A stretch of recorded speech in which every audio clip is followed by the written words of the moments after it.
Kuri uyu wa gatanu, nyakubahwa Perezida wa Repubulika y'u Rwanda Paul Kagame yasobanuye ko u Rwanda rushaka amahoro arambye kandi rwiteguye gukuraho ingamba z'ubwirinzi mu gihe Kongo yakubahiriza inshingano zayo nk'uko ziteganywa mu masezerano ya Washington ibihugu byombi byashyizeho umukono mu mpera z'umwaka ushize.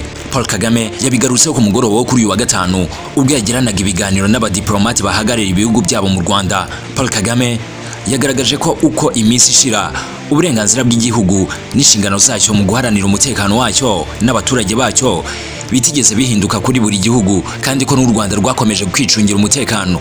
Umukuru w'igihugu yakomeje ku makimbirane no mu burasirazuba bwa Repubulika ya Demokarasi ya Kongo, yerekana ko atari mashya ahubwo amaze igihe kirekire asa n'ayirengagizwa n'ibihugu bikomeye byakabaye bifasha mu gutanga ibisubizo. Yongeye kugaragaza ko nyuma ya jenoside yakorewe abatutsi mu Rwanda, umutwe w'iterabwoba wa FDLR wacumbikiwe n'ubutegetsi bwa Kongo bufasha ibikoresho ndetse unashyirwa mu ngabo z'icyo gihugu, ibituma ukomeje gukora ntacyo wikanga.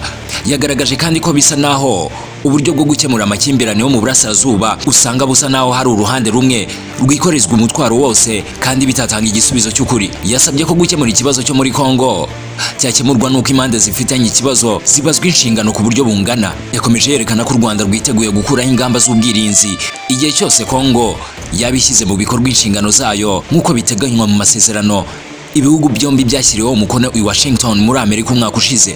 Paul Kagame ati, u Rwanda rushaka amahoro, ariko dushaka amahoro arambye twakubakiraho ahazaza hacu.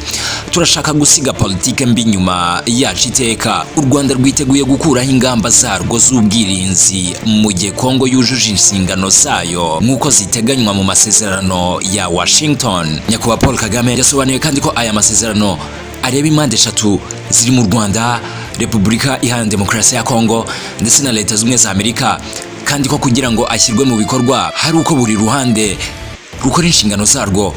Ati, kugira impande eshatu muri uru rugendo hanyuma ugatekereza ko uruhande rumwe nirwo rugomba kubahiriza inshingano zarwo, ntabwo nzi ibyo twakabaye twitega muri ibyo.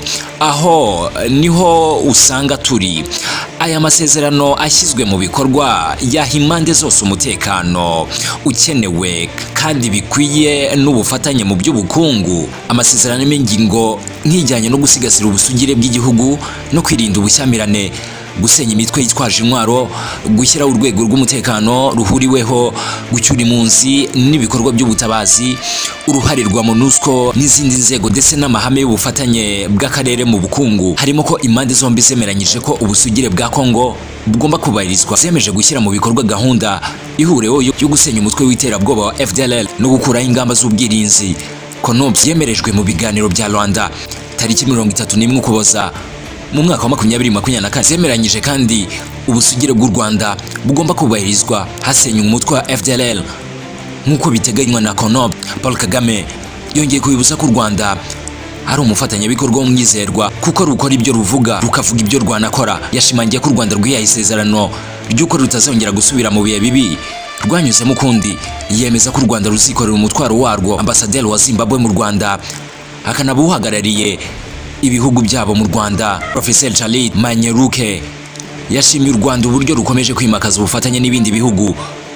Yanarushimiye ko rwabashije kwakira shampiyona y'isi y'amagare ikagenda neza ku nshuro ya mbere yabereye muri Afurika.